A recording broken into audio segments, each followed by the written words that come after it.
Magandang gabi sa mga taong laging nagrereklamo na kulang ang oras sa isang araw.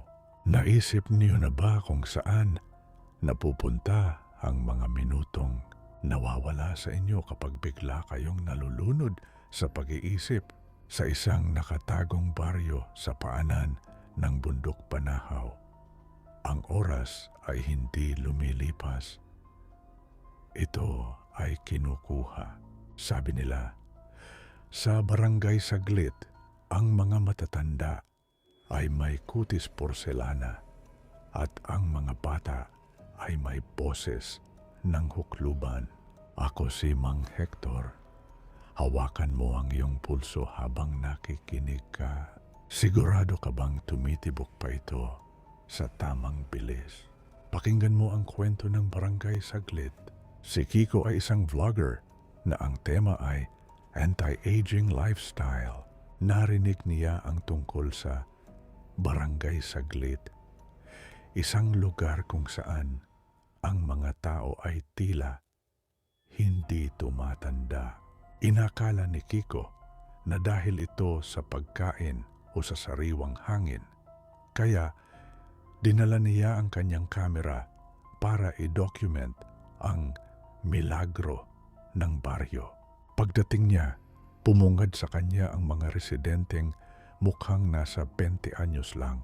Pero kung kumilos at magsalita, ay parang mga sinaunang tao. Ang mga bata naman sa kalsada ay nakaupo lang, matamlay, at ang kanilang mga balat ay kulubot na tila mga tuyong pasas.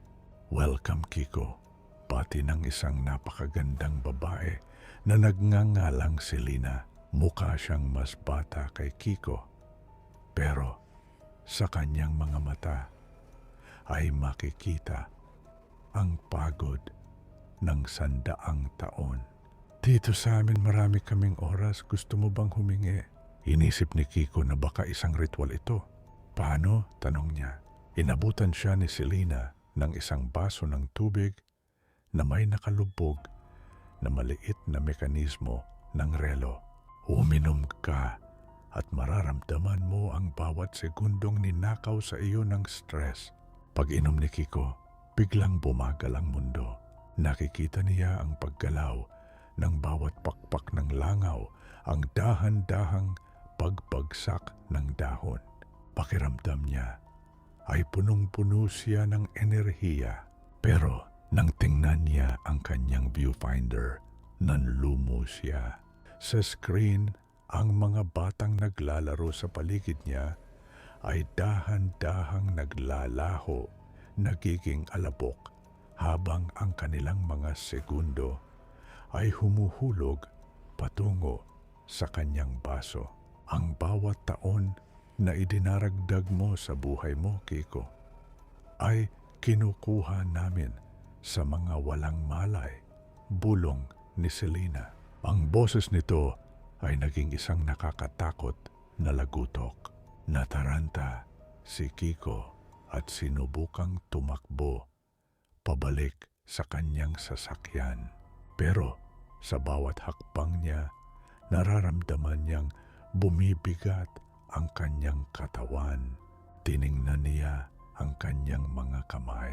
Ang kanyang mga kuko ay dahan-dahang humahaba at nagiging kulay itim. Ang kanyang balat ay lumalaylay.